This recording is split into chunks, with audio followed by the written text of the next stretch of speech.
Hey everybody, welcome back to Electric Cafe. Today's episode is about Geir Jensen, the Norwegian artist. So today I want to kind of go over some of my reviews and picks about his albums and kind of talk to you a little bit about his career. So as far as I know, he started out in, of course, Bel Canto in like 86, 87. Here's a couple of his CDs, Shimmering, Warm and Bright, and then Whiteout Conditions. I can't find Birds of Paradise. I do have that CD around here somewhere, but I can't find it. I want to say he was in the first two. He was in Whiteout Conditions and then Birds of Paradise. And then I believe he left because he wanted to do his own music, and that's where he formed Biosphere. But he did still some awesome stuff with Bel Canto, including the track Blank Sheets, Whiteout Conditions. There's a couple really good ones on Birds of Paradise that I'm blanking on the names of because I can't find the CD. But you can hear a little bit of his techno influence early on here in the Bel Canto project. You can hear his drum programming. You can hear his use of his sequencing, his use of sounds and things like that. And what a fabulous connection and collaboration that is between him and her voice. I mean, if you guys know like Dead Can Dance or Cocteau Twins or even Massive Attack to some extent, like a really powerful singer.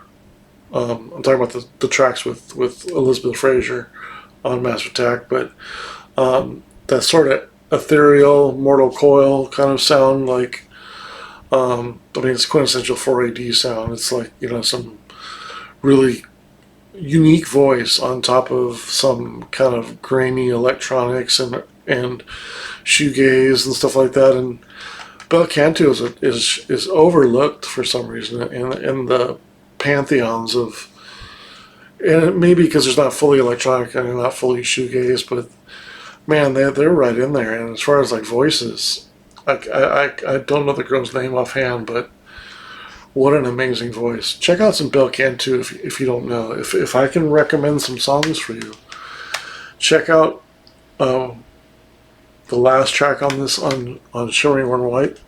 It's called Mornixer. I believe it's called Mornixuur. Great track. And also Waking Will and Unicorn. I mean, you want to hear a great sounding voice. Just amazing. Just check out some Bel Canto.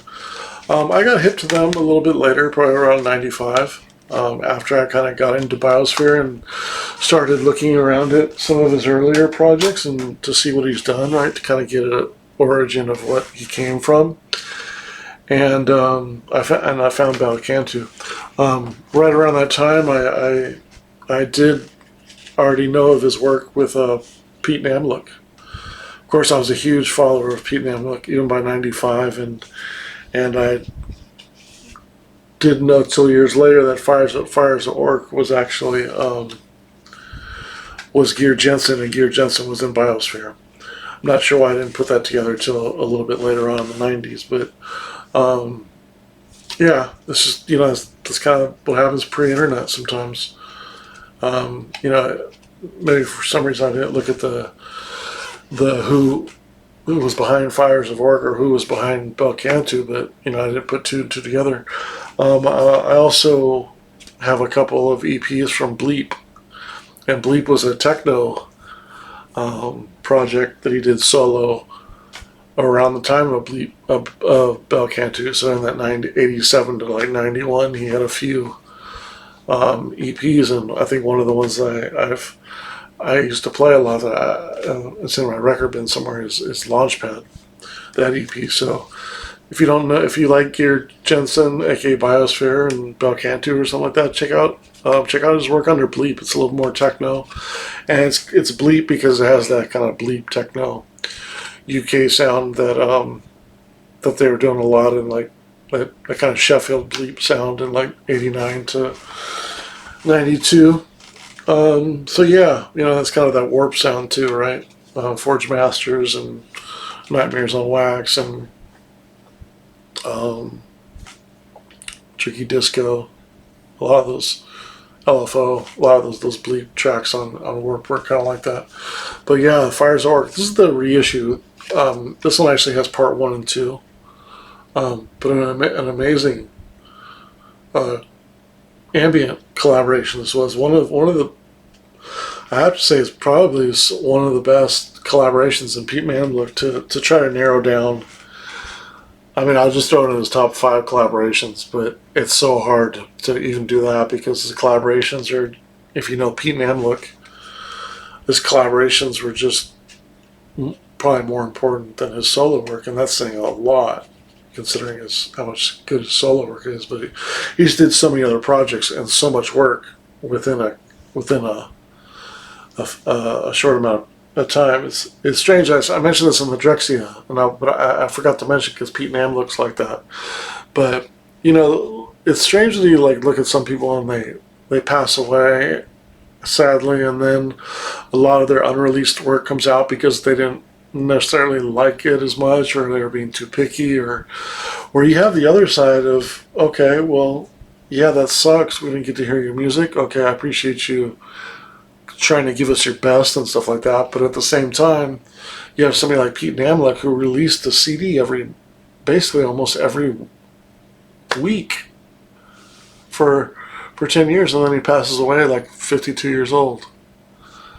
And you're like, wow, and the same thing with James Stinson, man. He just had this creative juices running wild for the last couple of years, and turns out he passed away. And you kind of wonder if they had any kind of urgency to, as if they were going to live a long time or something like that, and just want to get a lot output. I always think about that with Pete Namlick and James Stinson. They just passed away way too soon. But yeah, this is a great compilation. If you don't know it, Fires of Orc, O-R-K. Geir Jensen and Pete Namlick. Great compilation. And I'm sorry, great records. This is part 1 and part 2. When I think of the title track, probably my favorite, and Sky Lounge, Talk to the Stars, the Fires of Orc track itself, just great stuff. And then you have one of the first places I heard a Biosphere song. And this is on 2AD. So the Beyond Records out of UK, which is an ambient dub label in 93. This compilation came out in 94, 95, I believe. And this is called 2AD, and it had the first Biosphere song. I always recognize Biospheres. I feel like this is the first place I heard it because this says Baby Innersphere. But if I was to really dig around, I'm pretty sure These Waves is the first Biosphere track. I'm sorry, Novelty Waves is the first These Waves. It's Young American Primitive. Novelty Waves is the first track that that was probably his biggest early track for Biosphere, and off his first two albums that were really more techno than before he went into the ambient period. But Baby Innersphere is the main reason why I always think about this compilation, because it's the first place I heard it. And that was, again, 94. So that was still a little bit after, his album already came out. And so you have, here's Microgravity right here, 1992. Great album. And this came out on Apollo Records, which is a sub-label of RNS, which I highly collected, even more so probably than any other. I mean, I have quite a bit of Fax records. I have quite a bit of Instinct records, Emit, stuff like that. There's a lot of ambient labels that I followed. But I have to say, and I didn't mean to, but Apollo Records is probably the most collected ambient label of all time, except probably when you consider the ambient side of Rising High Records, the Rising High ambient records. They weren't necessarily categorized or a sub label like Apollo was to R&S, but just as far as like finding and getting,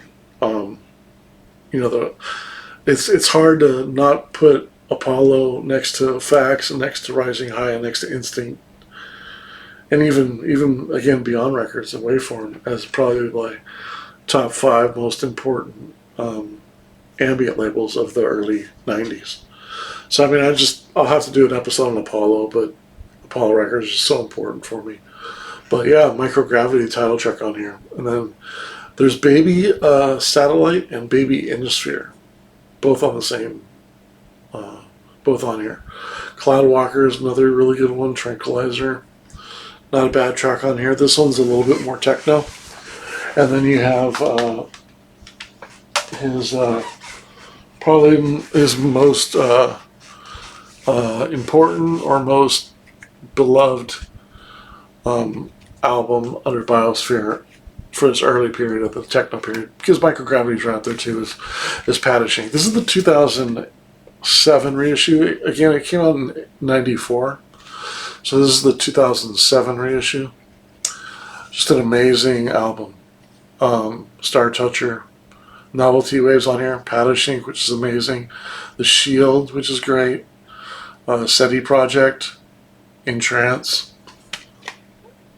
really good record. Even more, Microgravity is a little bit more raw. '92, it's getting closer to that early kind of, I wouldn't say new beat or early trance, but it definitely has an early techno feel, and that's good too, because I really like the rawness of it. But I would say this is the most polished of the early period. Great album, Patachink. Here's Apollo Records. This is the single for Baby Innisphere, and of course it has Baby Innisphere on the first side, and it has the remix 2, and then the original, which is so a lot of times I get confused, Baby Innisphere and Baby Interface and Baby Satellite. Baby Innisphere is a single, Baby Satellite's also on the album, but really great track. So I got the EP there, and then here's the singles for Novelty Waves. The single off of Microgravity. My favorite remix on here, if I can remember correctly, is the darker mix. Yeah. Higher Intelligence Agency, who you'll see in a moment, they started collaborating with Geir, but I'm sorry, this is on Pataching. Novelty Waves is on Pataching, right? Not Microgravity. So this is '95. Geir Jensen and Bobby Bird, who's Higher Intelligence Agency, started collaborating around this time, around '95. So this is probably what started it, was this remix here. Really cool original singles. Gotta love the really thin plastic sleeves. Always was a fan of those, if you're gonna do the plastic ones. Here's the two Higher Intelligence Agency and Biosphere collaboration. Really strong. White Lightning is and Snapshot Survey is so good on here. Rotunda and August Road, Gas Street Basin. So good on here. What a collaboration, these two. These guys should do another polar sequence, or is that polar sequence? Yeah, polar sequences. They should do a part 2. Amazing. Really like the cardboard sleeves, of course, too. So we're looking at like '97, and I think this second one was like, which is the Birmingham frequency. I think it's like 2001 or so. And then you have probably his most appreciated ambient project, which is Substrata, the first one. This is '97 All Saints record, which I'm not familiar with. Released this. but yeah, just an amazing collection. A couple of my favorites are Sphere of No Form, the Pia Poa Alpina, and then the is it Ibra Lobris Brescia. I really like those three tracks, and of course the intro is really good too. So that's a really strong. This is the original reissue. It's been reissued a couple times. And then you have a part two, which is also comes with Man with a Movie Camera. So around here is when he started doing some soundtracks and stuff like that. So this is kind of one of the soundtrack type things, and then he kind of combined it with making Substrata, like a reissue of this. So if you don't have Substrata, this might be a good version to get, because this has Substrata and a soundtrack he did, which is cool. Again, the soundtrack's A Man with No Camera. Cool artwork. And then he's getting deep into ambient side, and he's kind of getting out of the field. He's been doing a lot of field recording lately in the last 10-15 years, but Substrata was kind of a field recording in a way, and then because he got out of techno, and then he really kind of get into a more minimal sound, so more of a darker sound, more of a machine sound, maybe a little bit closer to techno and dub techno than really even field recording. Although I'm sure he did some creative recording in there that would lend itself to what field recording is. One of those albums is Artur de la Lune. I think that's how you pronounce it. Very minimal. This one's on. I'm trying to remember who released this. Oh, this is on Touch. Touch is a really strong label. Really cool artwork on here. Nice album. Probably. There's four in this period that I have that are kind of like lumped together. I'd probably say this is my least favorite of the four, and that's again being very, very. When I say least, I mean fourth least best, but not necessarily fourth out of four or anything really least. It's just I like the other three better, and those other three are Sport. Of course, Cirque, his original CD and original record here. This also got reissued, which I think I might have a copy somewhere. But this is an amazing combination of field recording and ambient recording. This is kind of Substrata 2 in a way. If you guys don't know the story behind this, it's very moving. He wrote, I can't remember if he wrote the whole album or if there's just a couple tracks.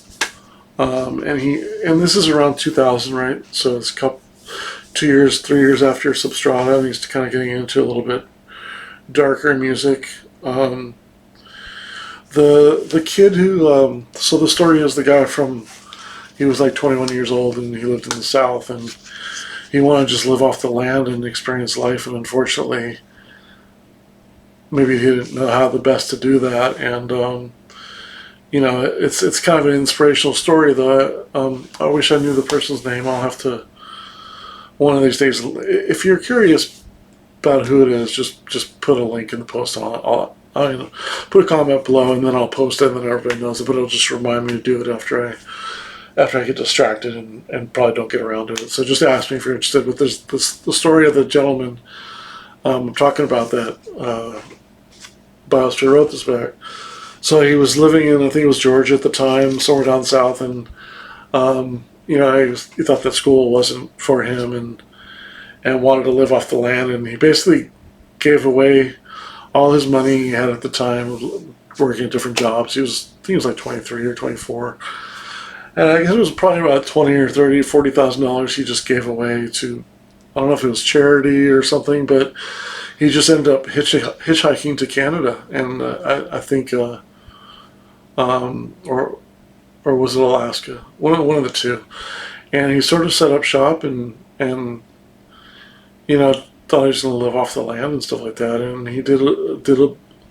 There's still some debate of whether he was poisoned by something he was continually eating, or he was just malnutrition and didn't know how to live off the land as well as he could, and he ended up starving to death and being found in a bus that he had converted to a thing for shelter, like for like 2 of the months. So I want to say he was there for like 5 or 6 months, but it could have been almost up to 8 months or 9 months. But 9 months going from a fairly, I mean, he was a skinny guy, but I don't think he was malnutritioned at all. But going to the point where he was either starved to death, too weak to hunt, or poisoned.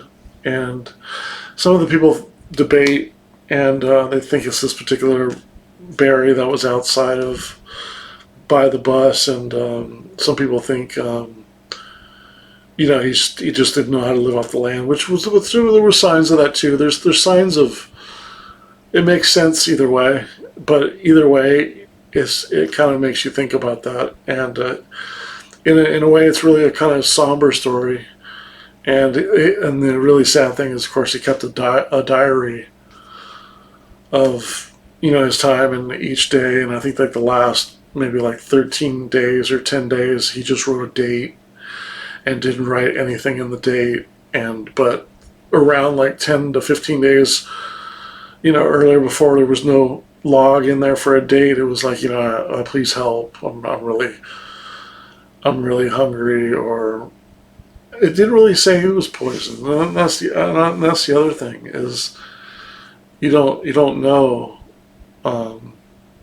but there was definitely signs where he wasn't like, we're talking, this is like 1992, so it's not like you can go on Google or take classes or even find somebody to teach you how to live off the land of where you're going to. I mean, this is a guy who just went to the Great North and was like, I'm going to do my best and live there, and not challenging it, but actually being really positive about, like, that was his life direction. It wasn't like a challenge or anything. It was just like, I don't like living in cities, and I don't like living in the hustle and having to get a job, and like, I just want to live off the land. And you can see some of his diary.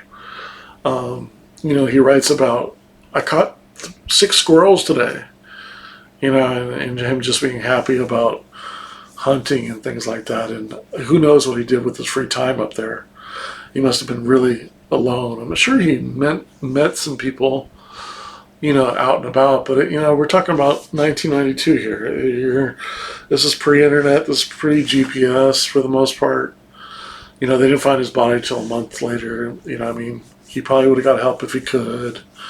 It just goes to show you also don't go into the wilderness without telling somebody where you are and where you're going to be. And if you're not there at that time, put out a search party. You hear so many stories of people being stranded somewhere and then dying, not being able to eat and freezing to death and not being alerted. I've seen so many stories. I have to admit I have a little bit of a morbid curiosity when it comes to those stories. I watch a few things on, if you guys know Fascinating Horror Stories, that channel on YouTube. I watch that sometimes. But I also like watching like shipwrecks and things like that. And there was this one Australian, fishing boat or something like that, and it's like 1980s, and it was right on the bottom of Australia, and whether you go around the north or you go around this way to the north, it was if you can imagine, at that time it was just up to the fishing captain, and there was no GPS on the boat, and he didn't tell anybody which way he went. So sure enough, after 3 or 4 days, nobody could find him. He didn't get a chance to put out they did have, in those days they did have a beacon of where you're at and stuff like that. And and I think they just had flares on the rafts, and so he didn't get a chance to do the I'm here. Plus, he didn't tell anybody. So you're talking about people that you didn't get to your place, and they didn't know which way to look, so they're looking over the course of the whole Australia back and forth.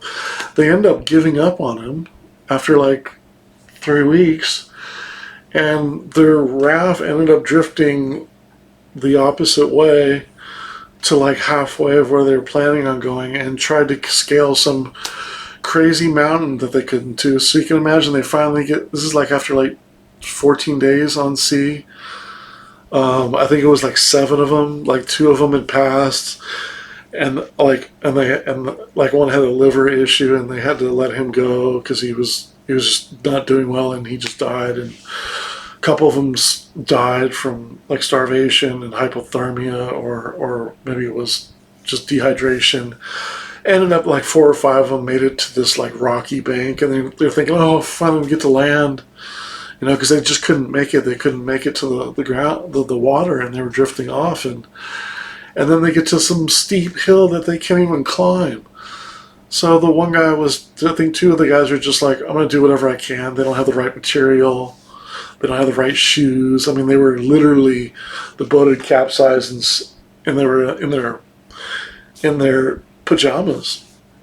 And so they just didn't, they weren't prepared for all that, let alone hiking some hill trying to get up to alert some people. So the guy just, there's 2 guys, I think, or one guy just decides to say, I'm going to try to do it. It beats being here and wasting away, so I'm going to try it.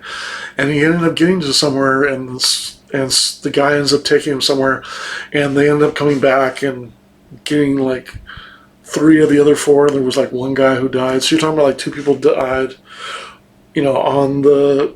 on the rafts. A couple of people died on there. A couple of people made it. But I mean, all that because he didn't tell somebody where he went. All because they didn't have someplace to track him. Like, all those people went through that. I mean, it just totally changed. The reason why I really like the show is not just to hear about sad stories like that, but it's to hear about what impact it did to changing the course of people being safe. And a few things it did was it changed the material. So all the rafts on boats, commercial fisher boats and whatever, because the life raft was like in shambles. And it has to be into a certain condition. It has to be made of a certain material from now on. It has GPS built into one of the into the rafts as well, so you can put. And then there was like one other thing, like no longer could you just take a boat and just go somewhere and not tell somebody which way you're going around Australia or whichever way you're going, and when you're docking, when you're supposed to be there and stuff. So they know to look for you. Like, they didn't even know that these helicopters were looking for a boat. Like, they thought they were looking for like a 30-foot boat, and in fact were looking for a 6-foot by 6-foot different colored raft.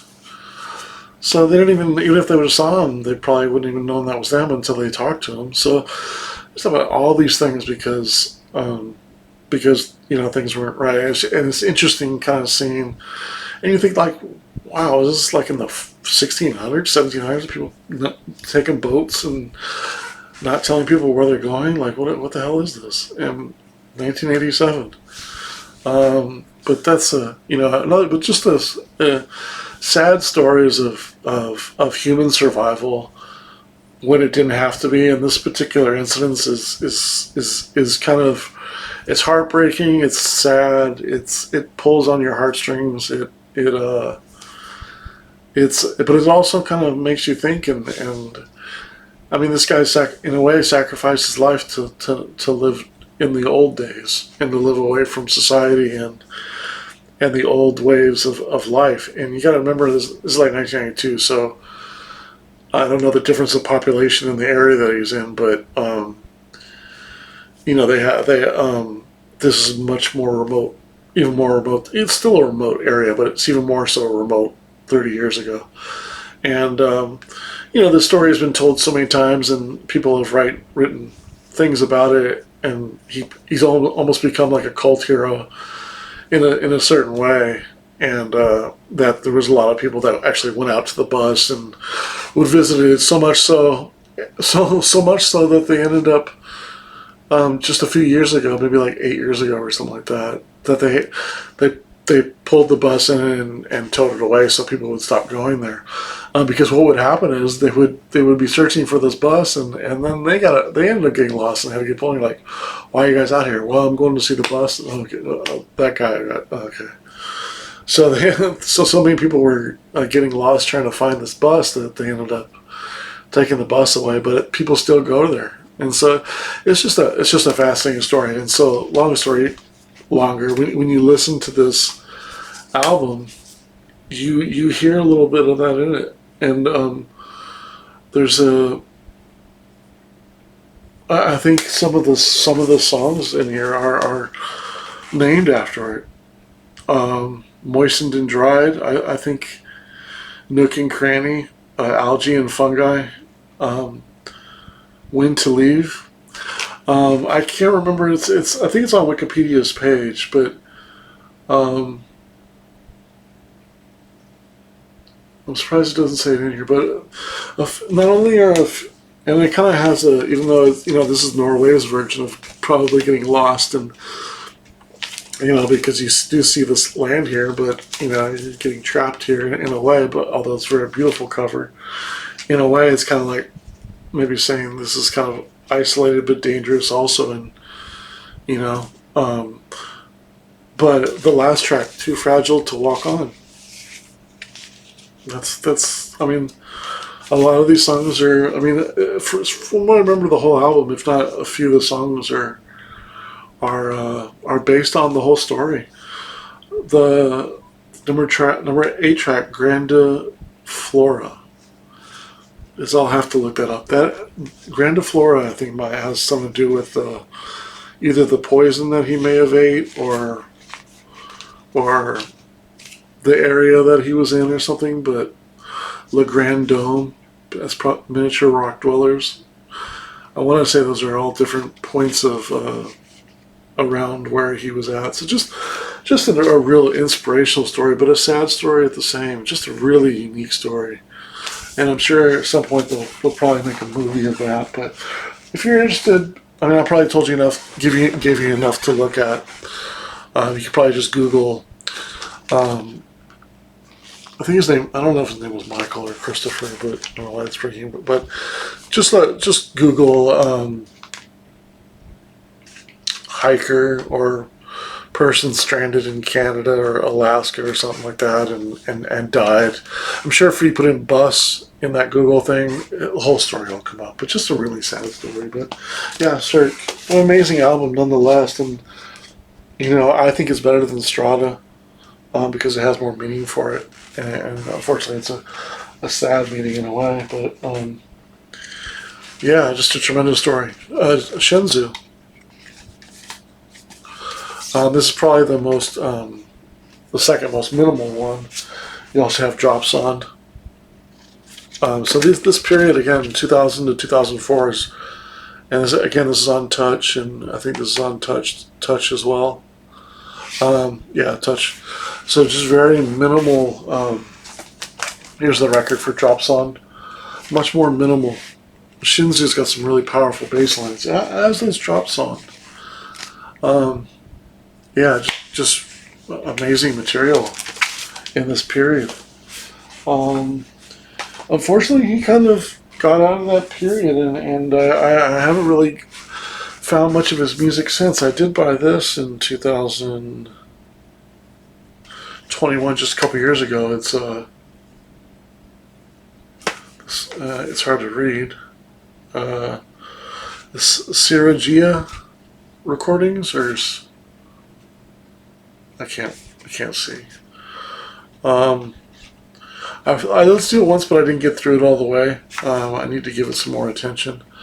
But I wouldn't say I'm leery of getting his last 15 years worth of work, but that's kind of what it looks like from my from my record collection. Because he's put out a lot of stuff. There was a period of after 2004 to maybe like 2010, he was kind of going into like some movies and stuff, and I was like, I'm not really into soundtracks that much, so I kind of got out of him and stopped following him around that time. But then, I heard he started doing some more field recordings, but not so much like soundtrack stuff. And then, so I took a chance with this one. So I do need to check out some of the other stuff, just to kind of also show you. Here's the 2016 reissue of Paddish Inc. Really strong. I was really happy. Just didn't like the artwork at all. What was going on with the artwork on this one? Looks like there's some cool pictures inside of I'm not sure what. Looks like sort of like a movie, but I don't know what movie it is. It could be some of the movies that he sampled from. Because I don't know if this is Hal right here, and this is 2010. But he definitely, if you listen to the track Shield, or it might be City Project, it has some of the sounds from 2010. Even the one on Paddish Inc. There's a Force of Youth. There's a Force of Youths. Like that song, that sample. But I can't remember the one. But it's when they're in 2010 when they're going up to the monolith, and they send that one guy, and he ends up being zapped over. Right before he gets there, there's a few things he says that's in that. But so that could be why that's in there. It'd be interesting if this didn't get reissued because he may have finally got approval for that. But it's interesting that he put some of the. I don't recognize some of the artwork, or some of the pictures, I should say. But an amazing album, and they did a good job with this repress. Going along again, this is the second repress, so I believe they did the third repress too, and they also did it at the time they did it on CD. So I did get the 2007 reissue, and then I ended up getting this reissue. It adds a lot of extra tracks on here. So you got the first version, and then you have quite a bit of additional music on here. So I think this might be, no, this is 2x12. But this double CD, man, you have a lifetime's worth of music on this one right here. And then also same year, so they decided to do Microgravity reissue, and this was actually a 3x12, which was really exciting.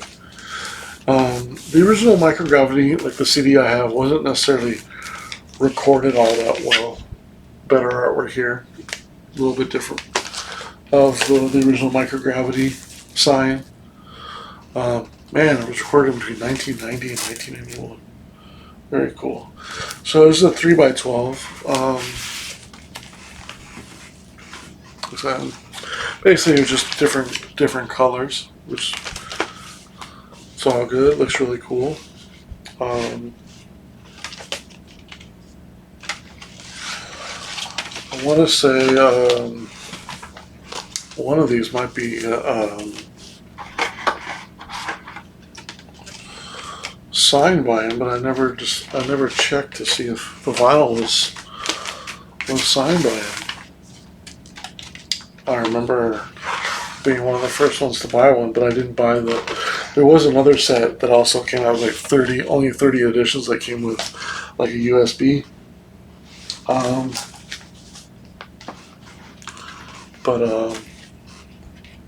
Yeah, strange. I thought I got it signed by him. Anyways, the CD is signed by Geir Jensen. Just put that in there. That was cool. And so here's the CD version, which is double. Of course, the original track listing, and then the B-sides are there. It's interesting that I look at this now. Dewey Fields is actually the track I was thinking about on Bel Canto, if I'm not mistaken. Dewey Fields is a really cool track that is on Bel Canto, and as far as I remember it being Was it an instrumental track? I don't know. Maybe this could be the instrumental of it. But yeah, that's a really cool Bel Canto track. The other ones I don't think are Bel Canto tracks, but they're all excerpts or stuff done from that time. So yeah, so that's my Geir Jensen / Biosphere / Bel Canto / Fire to Orc / Bleep discography, but just an amazing producer. I mean, it's sad that he flies under the radar to most Americans. Like there's definitely a certain ambient people that are really strong in the ambient know about Geir Jensen. He definitely has an appeal with younger folks, and I'm not sure why that is. I know I know Substrata has quite a bit of following. Quite a lot of people recommend that to newer generations when it comes to like ambient all-time great records. But and I know to an extent people recommend microgravity patching too, but I don't think to the extent because he's a very quiet guy and lives in Norway and things like that. Although he might live in UK now, but he's just doesn't do a lot of performances. It's not like he's out there DJing or something like that or doing live performances. All he's very just sounds like he makes music. And now that he kind of in a groove, like the last year, I mean, I kind of consider him like the Norwegian version of Brian Eno. Like, he's done some producing, he's been in the band, he's done a lot of field recording, groundbreaking ambient artist. Just does his own thing, and he's just fantastic at it. Just an amazing producer. Hopefully, I'm missing probably a good 8 to 10 records, especially in the last 15, 20 years, that I need to check out. So there's definitely a lot. The only reason I haven't got to as fast is because I'm a little bit more into the ambient side that's into techno and chill out music, and even field recording a little bit more so than soundtrack. And I'm a little leery that he's probably in the soundtrack and kind of lost a little bit of the darker edge and spacey side and or even colder side, like that. I feel like he's probably a little bit more into the orchestral stuff and soundtracky stuff, and that doesn't fully deter me, but it doesn't want to make me rush out and get there as much as as if there was anything in between 91 and 2005 that I didn't have. What are your favorite 3 Geir Jensen or Biosphere records? Be curious to hear your opinion. And thanks for listening to this episode. Sorry, I went on a little too long. I rambles. I ramble a lot, so sorry about that. But the only reason why I feel like it's okay to ramble is because you don't have to watch. No, I'm just kidding. But another reason is because I really want to encapsulate everything that I think about, for the most part, if I can remember, like in one video, and close the book on that in a way, and kind of move on as far as this channel on music. So like if somebody is interested in what I have to say about Biosphere, boom, you go to that Biosphere and everything that is in there. And that's why some videos are going to be longer than others. Some of them might be 10 minutes, some of them might be like 40 minutes, and that's just me talking about my experience with them. And then sometimes there might be a side story like the story of that album Cirque that is impactful and makes me think about it every time I listen to that. And I think I'm going to play that record and drop some, just because I feel like revisiting those two, because I told that story and I'd recently saw that story again, which made me want to do the Biosphere video anyways. But yeah, just an amazing artist. So thanks for tuning in today to Electric Cafe and this episode on Geir Jensen. Thanks so much.